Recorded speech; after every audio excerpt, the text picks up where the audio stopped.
इस संसार में हम सुंदरता किसे कहते हैं? गोरी चमड़ी, महंगे कपड़े, सोने के गहने और सुगंधित इत्र। इंसान पूरी जिंदगी इसी कोशिश में बिता देता है कि उसका शरीर सुंदर दिखे, जवान दिखे। लेकिन देवों के देव महादेव को देखिए, वे ब्रह्मांड के सबसे सुंदर पुरुष हैं, लेकिन उनका श्रृंगार क्या है? न सोना, न चांदी, न चंदन। उनका श्रृंगार है शमशान की जलती हुई चिता की राख, भस्म। जरा सोचिए, जिस राख को देखकर, जिस शमशान का नाम सुनकर हमें डर लगता है, घृणा आती है, महादेव उसे अपने पूरे शरीर पर ऐसे लगाते हैं जैसे कोई शाही उपटन हो। वे रोज सुबह भस्म स्नान करते हैं। आखिर क्यों? क्या शिव को हमारे जैसा साबुन पानी नहीं मिलता, या फिर इस राख के पीछे जीवन और मृत्यु का कोई कड़वा सच छिपा है जिसे हम स्वीकार करने से डरते हैं? शिव का भस्म स्नान केवल एक रस्म नहीं है, यह एक घोषणा है, यह एक विज्ञान है, और यह मोक्ष का सबसे बड़ा पाठ है। आज के इस वीडियो में हम शिव के इस अघोर स्वरूप के दर्शन करेंगे। हम जानेंगे कि उज्जैन के महाकाल में मुर्दे की राख से आरती क्यों होती थी, और वैज्ञानिक रूप से भस्म आपकी ऊर्जा को कैसे लॉक कर देती है। सबसे पहले हमें भस्म शब्द की गहराई में उतरना होगा। संस्कृत में भस्म का अर्थ है वह जो सब कुछ नष्ट होने के बाद शेष रह जाए। इस दुनिया में हर चीज नश्वर है। आप लकड़ी जला सकते हैं, आप लोहा पिघला सकते हैं, आप पानी को भाप बना सकते हैं, लेकिन क्या आप राख को जला सकते हैं? नहीं। राख वह अंतिम अवस्था है जिसके आगे विनाश संभव नहीं है। यह पदार्थ का सबसे शुद्ध और अमर रूप है। शिव जब अपने शरीर पर भस्म लगाते हैं तो वे ब्रह्मांड को यह संदेश दे रहे होते हैं, मैं वह हूं जो कभी नष्ट नहीं होता। सृष्टि बनेगी, बिगड़ेगी, जलेगी, लेकिन मैं शिव यानी चेतना हमेशा शेष रहूंगा। भस्म यह याद दिलाती है कि अंत में राजा हो या रंक, सुंदर हो या कुरूप, सब एक मुट्ठी राख है। शिव ने उस अंतिम सत्य को अपना वस्त्र बना लिया है। वे हमें बताते हैं कि शरीर से मोह मत करो, क्योंकि यह तो जलने वाला है। शिव के भस्म लगाने के पीछे एक बहुत ही भावुक और दर्दनाक कहानी है। यह कहानी है माता सती के वियोग की। जब माता सती ने अपने पिता दक्ष के यज्ञ में अपमानित होकर अग्नि समाधि ले ली तो शिव पागल हो गए।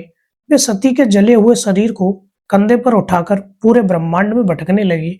विष्णु जी ने अपने चक्र से सती के शरीर के टुकड़े कर दिए ताकि शिव का मोह टूटे और शक्तिपीठ बने। अंत में जब सती का पूरा शरीर गिर गया तो शिव के हाथों में क्या बचा? केवल राख, सती की चिता की भस्म। शिव उस वियोग को सहन नहीं कर पाए। उन्होंने उस पवित्र राख को उठाया और अपने पूरे शरीर पर मल लिया, मानो वे कह रहे हों, सती तुम मुझसे अलग नहीं हो सकती। शरीर रूप में ना सही, भस्म रूप में तुम हमेशा मुझसे लिपटी रहोगी। यह भस्म स्नान शिव के अमर प्रेम का प्रतीक है। यह बताता है कि प्रेम शरीर का नहीं, आत्मा का होता है, और आत्मा कभी मरती नहीं, वह बस रूप बदलती है। एक और कथा है जो भस्म को विजय का प्रतीक बनाती है। जब देवताओं ने कामदेव, प्रेम और वासना के देवता को शिव की समाधि भंग करने के लिए भेजा तो शिवजी ने अपना तीसरा नेत्र खोल दिया। कामदेव पल भर में जलकर राख हो गए, लेकिन शिव ने उस राख को फेंका नहीं। उन्होंने कामदेव की राख को अपने शरीर पर लगा लिया। इसका दार्शनिक अर्थ बहुत गहरा है। इसका मतलब है मैंने अपनी वासनाओं को जला दिया है और अब मैं उस जली हुई वासना का स्वामी हूँ। साधारण इंसान काम वासना का गुलाम है, लेकिन एक योगी अपनी वासना को जलाकर उसे तेज में बदल देता है। शिवजी का भस्म स्नान यह घोषणा करता है कि उन्होंने इंद्रियों को जीत लिया है। वह राख उनकी ट्रॉफी है। अब आते हैं विज्ञान पर। अघोरी और नागा साधु जो हिमालय की कड़कड़ाती ठंड में नंगे रहते हैं, वे भस्म क्यों लगाते हैं? क्या यह सिर्फ परंपरा है? नहीं। पहला, तापमान नियंत्रण।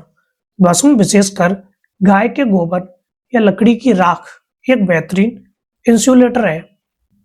यह शरीर की गर्मी को बाहर नहीं निकलने देती और बाहर की ठंड को अंदर नहीं आने देती। यह त्वचा के रोम छिद्रों को ढक लेती है जिससे शरीर का तापमान नियंत्रित होता है। ऊर्जा को सोखना। भस्म में ऊर्जा को सोखने की अद्भुत क्षमता होती है। जब भस्म को मंत्रोच्चार के साथ तैयार किया जाता है या जब इसे किसी ज्योतिर्लिंग पर चढ़ाया जाता है तो यह वहां की दैवीय ऊर्जा को अपने अंदर कैद कर लेती है। इसे अपने माथे, आज्ञा चक्र या गले विशुद्धि चक्र पर लगाता है तो वह ऊर्जा उसके शरीर में प्रभावित होने लगती है। तीसरा, संवेदनशीलता। योग विज्ञान कहता है कि भस्म लगाने से आपकी त्वचा अधिक संवेदनशील हो जाती है। आप हवा, स्पर्श और ऊर्जा को गहराई से महसूस कर पाते हैं। यह आपको प्रकृति के साथ एक कर देती है। भस्म के महत्व को समझना है तो उज्जैन के महाकाल चलिए। यह दुनिया का एकमात्र ऐसा मंदिर है जहां भगवान को जगाने के लिए भस्म आरती की जाती है। प्राचीन परंपरा के अनुसार पहले यहां शमशान से लाई गई ताजी मुर्दे की राख से शिव का श्रृंगार होता था। अब यह प्रतीकात्मक रूप से कंडों की राख से होता है। क्यों? क्योंकि शिव कालों के काल हैं, वे शमशान के राजा हैं। भस्म आरती हमें रोज सुबह यह याद दिलाती है कि हे मनुष्य, जाग जा, तेरा यह जीवन नश्वर है।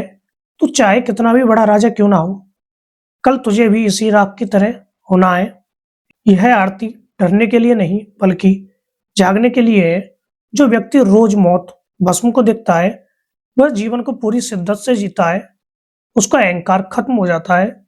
शिव का भस्म स्नान हमें घृणा से मुक्त करता है, हमें गंदगी से घिनाती है, हमें मौत से डर लगता है। लेकिन शिव अघोर है, वे अपवित्र माने जाने वाली राख को पवित्र बना देते हैं। वे सिखाते हैं कि इस सृष्टि में कुछ भी गंदा नहीं है, सब उसी पंच तत्व से बना है। जब आप भस्म लगाते हैं तो आप अमीर गरीब, ऊंच नीच और पवित्र अपवित्र के भेद से ऊपर उठ जाते हैं। आप समदृष्टि हो जाते हैं। तो दोस्तों, अगली बार जब आप शिव को भस्म लगाए देखें या खुद माथे पर विभूति लगाएं तो याद रखें, आप केवल पाउडर नहीं लगा रहे हैं, आप शिव के उस वैराग्य को छू रहे हैं। भस्म यह संदेश है कि मिटना सत्य है, लेकिन मिटकर शिव में मिल जाना ही मोक्ष है। शरीर नश्वर है लेकिन भस्म अमर है, शिव अमर है। क्या आप अपने जीवन की नश्वरता को स्वीकार करने का साहस रखते हैं? नीचे कमेंट्स में जय महाकाल या शिवोहम लिखकर अपनी चेतना को जगाएं। अगर आपको भस्म का यह गहरा आध्यात्मिक रहस्य पसंद आया तो वीडियो को लाइक करें और शेयर करें। दार्शनिक आकाश अग्रवाल चैनल को सब्सक्राइब करें। मिलते हैं अगली वीडियो में, तब तक के लिए ओम नमः शिवाय।